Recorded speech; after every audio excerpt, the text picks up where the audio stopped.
Hey, music fans, and welcome back to SoundLab Studios. Today we are continuing our top 5 series of the 1970s. That means we are going album by album, year by year. The year is 1974 this year. We did 1973 a week or two ago, something like that. But we are really excited to get to go into the next year, 1974, which oddly enough has been proclaimed as one of the worst years in music ever. Some people say the worst, but we're going to prove that that is not true by talking about our top 5 favorite albums, and we have a lot of them, I know that. So, Nick, are you ready to go into the top 5 albums of 1974? Yes, I am. All right. Well, without further ado, we are going to get into the top 5 albums of 1974.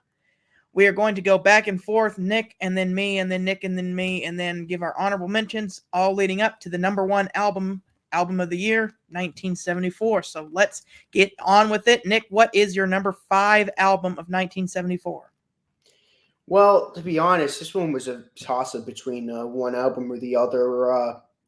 I kind of went with what I thought had just a few extra better songs. I'm going to go with Odds and Sods by The Who, the compilation album made by The Ox. Um, this isn't nearly as good as some of their other albums that was released previously. I mean, before then we had Quadrophenia, Who's Next, Tommy, and the Who Sellouts. So this was a big drop off from those albums. When we ranked the albums on Scott's channel here, I had it pretty very low. So, but still, this is a really good album. A lot of some of my favorites. Glow Girl. Postcards, amazing. Really like I'm a Farmer. Has a really good cut that was gonna be in the Lifehouse project. Well, two of them. It was like Too Much of Anything, getting Pure and Easy. Some great stuff on here though. Not as consistent. Like it's very out of like you have songs from like that was made that year. Then you have like songs that was made like when they first formed. It could be it's very incoherent, but it's a good listen though. That is not in my top 5. I didn't include it because it's a compilation. So I'll put it in my honorable mentions, but just letting you know that one's not going to be in my top 5 just because it was a compilation and I didn't know if it was going to be breaking any rules or not putting a compilation album. But instead, my number 5 is going to be Second Helping by Lynyrd Skynyrd. That is Lynyrd Skynyrd's second album, released in 1974, of course. It's got classic songs like Sweet Home Alabama. It's got some other great songs like Working for MCA. My favorite song, I think, might be the Ballad of Curtis Lowe. Really touching song. This really great Southern rock, Needle in the Spoon, anti-heroin song, and Call Me the Breeze. Don't Ask Me No Stupid Questions. Yeah, it's my favorite Lynyrd Skynyrd album, and it's my number 5 of 1974. I just did in our group chat that I'm not really into the Steely Dan sound. I see like Steely Dan. Not into Steely Dan. This the Lynyrd Lynyrd Skynyrd Skynyrd. sound. I don't know. I said Steely Dan. The Lynyrd Skynyrd sound. I'm not a fan of that. I'm not a big fan of their stuff, but I will agree. One of two songs I actually adore is "The Ballad of Curse." The one you just mentioned. It's great song. That's like one of two songs. That and "Simple Man" from their debut. Those are like That's the one that sold me the album.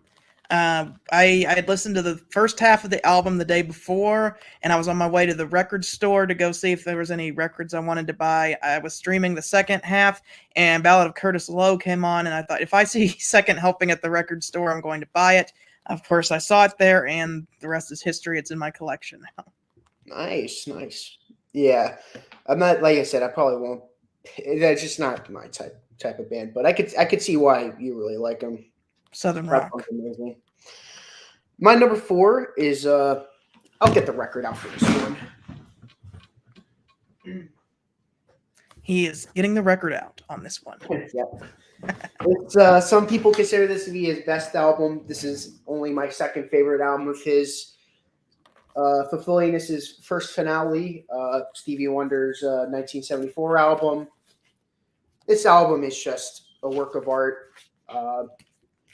It's just what a great album this is. Smile Please, great opener. Heaven's 10 zillion light years away. What a great song that is. She tried to say is really good. Boogie on Reggae Woman is one of my all-time favorite Stevie Wonder songs. Creepin's a pretty cool song.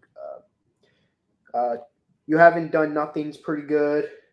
Kind of like part 2 of Mr. Know It All from Inner Visions. I like that. Ain't No Use is pretty good. They Won't Go When I Go is a hauntingly beautiful song. This is sort of like a God song because 5 or 6 days after Inner Visions was released or something, he got into like a really bad accident and that woke him up with God or something. And this is like a big song like that. Bird of Beauty is pretty good, and Please Don't Go. What a great song that is. But if there's a certain album released in '76 that if that album didn't exist, it would easily be his best album. But this is just number 2. This one is not on my list as well, but it's not because I don't like it. It's because I haven't listened to it yet. So I definitely need to listen to a few more Stevie Wonder albums. I've listened to some of his big ones, but not that one, oddly enough. Yeah, this is one of his best albums. This is my second favorite, so definitely check it out.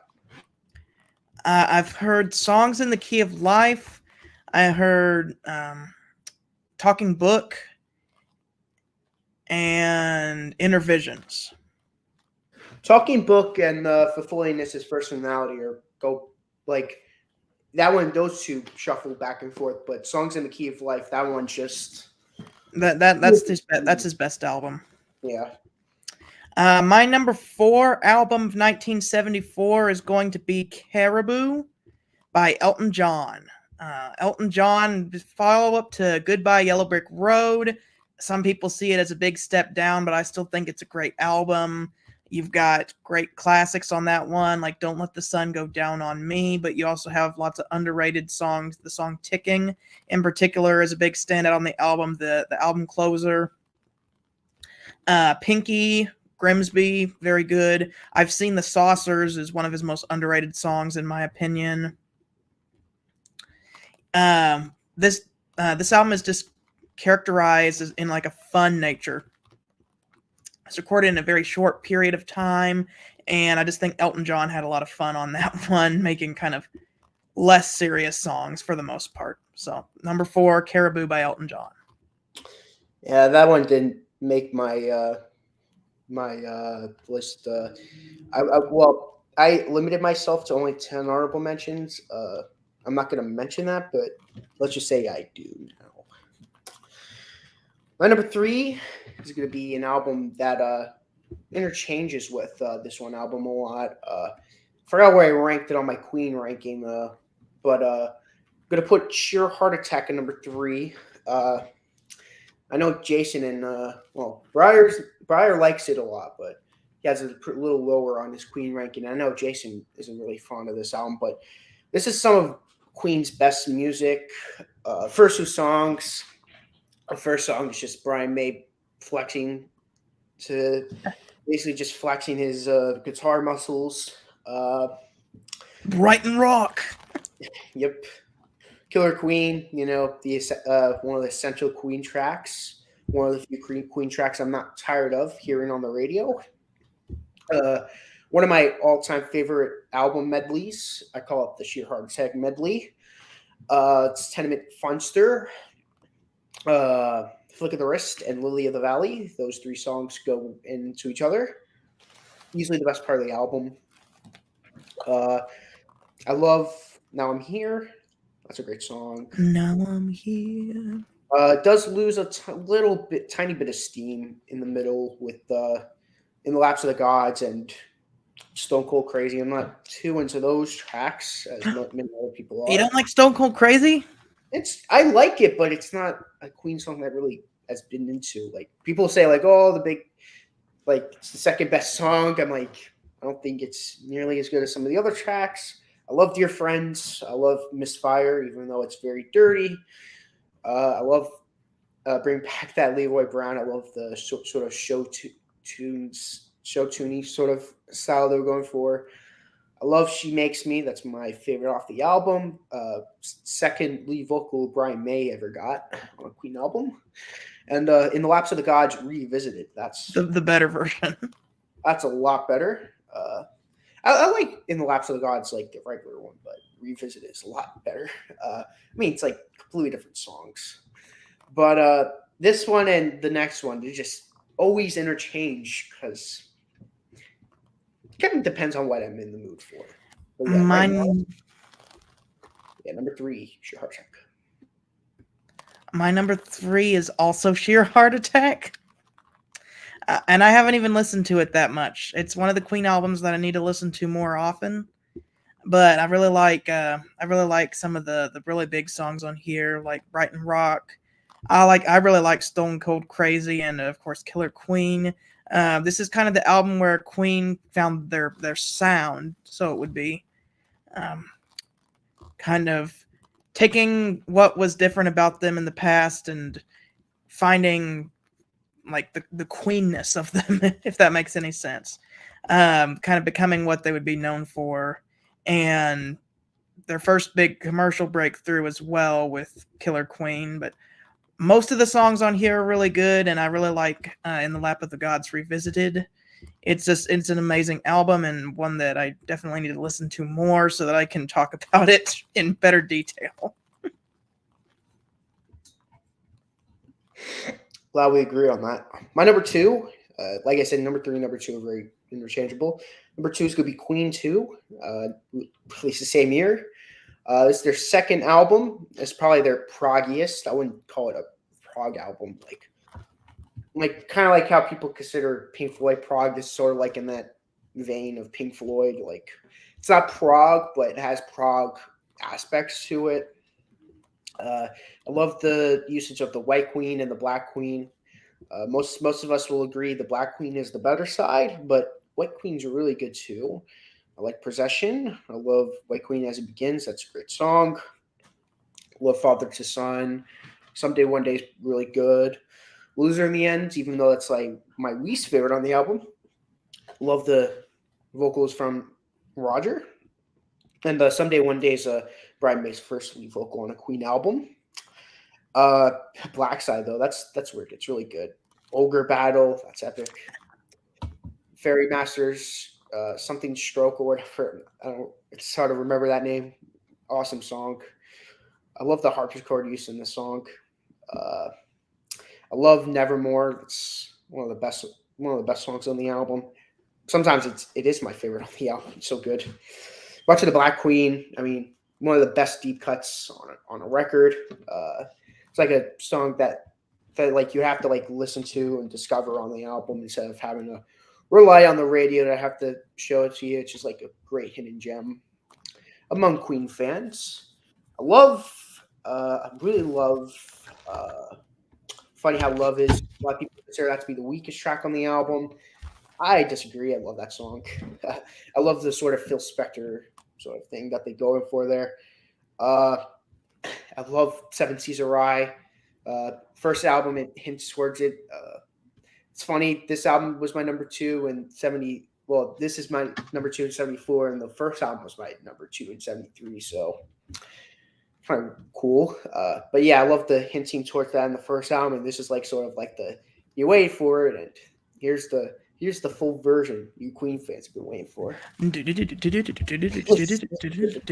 song. It's their first pretty big hit. It's not their breakout hit like Killer Queen was, but it gets them a little bit of attention. And what a great album! One of my all-time favorite albums. To my top 100 albums of all time. So that should tell you how much I like it.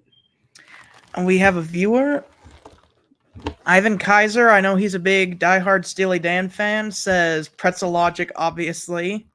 That is a great album, but like Countdown to Ecstasy last year, it's not my top 5 albums. You should watch the one for 1972 because Can't Buy a Thrill got number 1 in 1972. Yeah, And I hate to say this, but I don't have any of the Steely Dan albums in my list. Hate to say it. Asia and Royal Scam. Those are going to be the big ones that rank highest in the Steely Dan catalog. But my number 3 is going to be Sheer. Oh, sorry, we did number 3 already. Number 2. My number 2 is going to be On the Border by the Eagles. This is one of the Eagles' best albums, in my opinion. I love every song on here. Already Gone is amazing. And this is kind of where they get Don Felder in here. Don Felder is added on a few of the songs. He was kind of a late addition. They even credit him as the late addition on the back. So he's only on 2 songs on the album, but makes a big difference. I love Midnight Flyer, and the Bernie Leadon's tribute to Graham Parsons, My Man, is great. I love the rendition of Old 55. I love Randy Meisner's Is It True? The title track is so groovy, On the Border. It's amazing. Of course, you got The Best of My Love. It's probably my third or fourth favorite Eagles album. But one of their best, and my second favorite album of 74. Yeah, it's a really good album. For my honorable mentions, we go Waterloo. I'm only going to mention 10. Waterloo by ABBA. Heroes Are Hard to Find by Fleetwood Mac. Dark Horse by George Harrison. Gotta include a Beatle in there. Holly's self-titled 1974 album. Preservation Act 2 by the Kinks. Rush's debut album. Pretzel Logic by Steely Dan. Relayer by Yes. Crime of the Century by Supertramp. And the album that was originally going to be number 5, but was being out by Odds and Sods, was It's Only Rock and Roll by the Rolling Stones. I know it's only rock and roll, but I like it.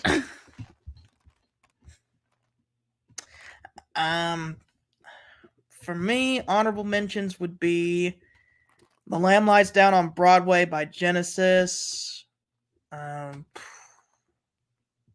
Odds and Sods by The Who. I don't have a whole lot of honorable mentions, oddly enough. Lots of the ones Nick said. Pretzel Logic by Steely Dan. That's going to be the other one. I'll just do 3. Okay. My number 1, Scott just mentioned it. The Lamb Lies Down on Broadway by Genesis. Second double album on my list, back to back from 73 with Quadrophenia, and The Lamb Lies Down on Broadway by Genesis. I don't know which double album I prefer. Between the two, I don't know if I prefer this, that, or even Layla and other sort of love songs. I don't know which one of the 3 would be my all-time favorite double album. All of them are all killer, no fillers. Even though there are some wacky stuff on Lamb with the Grand Parade of Lifeless Packaging. It works though with the context of the album. Like I would never be like, you know what song I haven't listened to in a while? The Waiting Room. Yeah, it's a song I have to listen to. And I really need to listen to the Grand Parade of Lifeless Packaging. That's a song that I really have to listen to. Hey, it's Jordan. Jordan, would you like to stay and hang out with us whenever our video is over? Or I can bring you up on the stream when our top 5 of 74 is over. It's been a while since we've had you on. Yeah, it's cool too. Me and Jordan were just talking. We were talking the other day about doing a Hollies review on my channel. Sorry about that.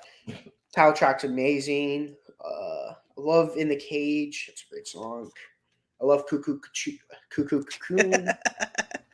But honestly, even though the second disc is great, I love everything on it. I love it. I love writing the screen.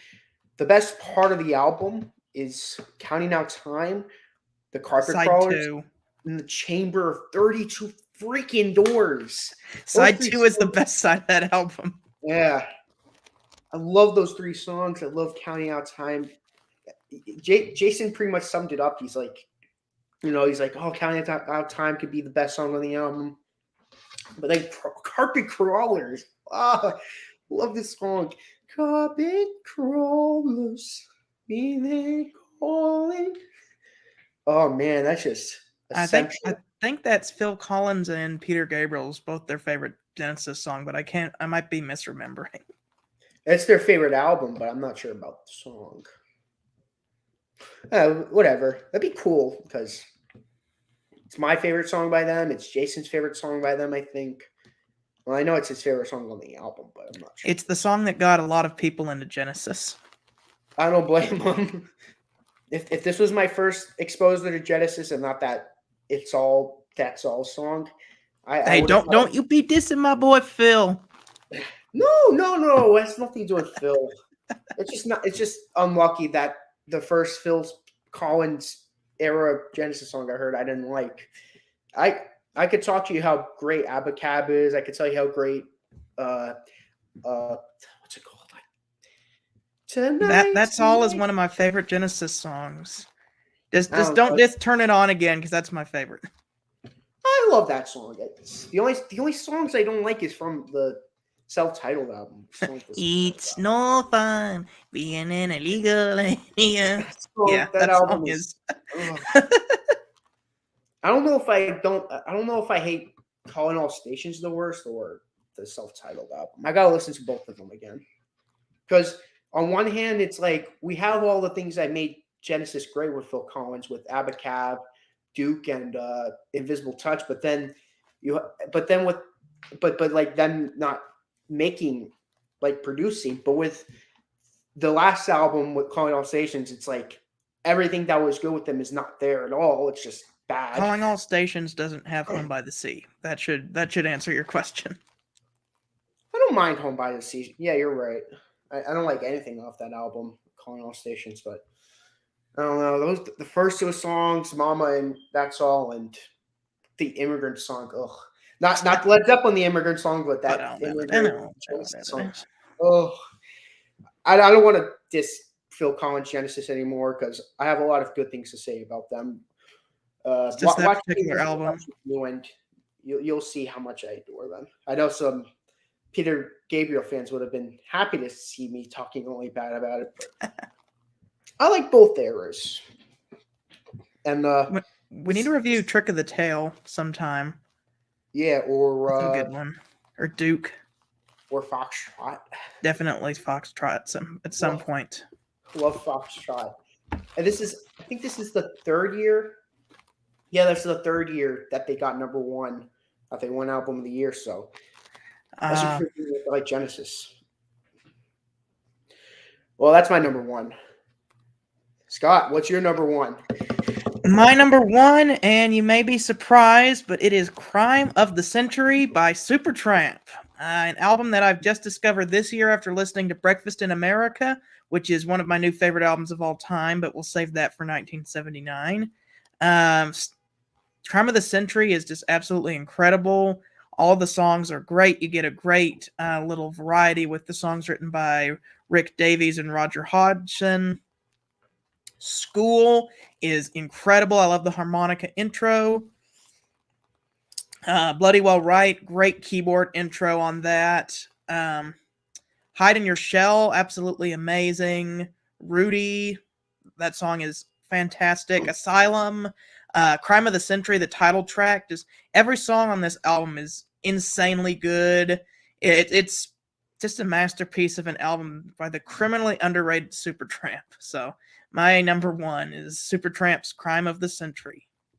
I won't call him super underrated. Like it's like one of those things where it's like if you know, you know. Yeah. It's like, yeah. Once you get into the Supertramp, like the big 5 albums by them, like Crime of the Century. I forgot I don't know all the. I don't. Final Last Words. There's one that I pretty like. Hold on. Crisis, What Crisis, Even in the Quietest Moments, Breakfast in America, from Famous Last Words. Those 5 albums are like top tier albums for me, especially Even in the Quietest Moments and Breakfast in America. Those 2 albums are just amazing. Some of the best songs. But yeah. Thank you guys for watching our 1974 video. For Jordan, I'm going to put the link in the comments on this video, so you can just click on that, and I'll make a new stream that's General Hangout with Jordan on there. Cool. All right. Let me just fix that, and we will see you guys later. Just remember, music is art, and art is expression.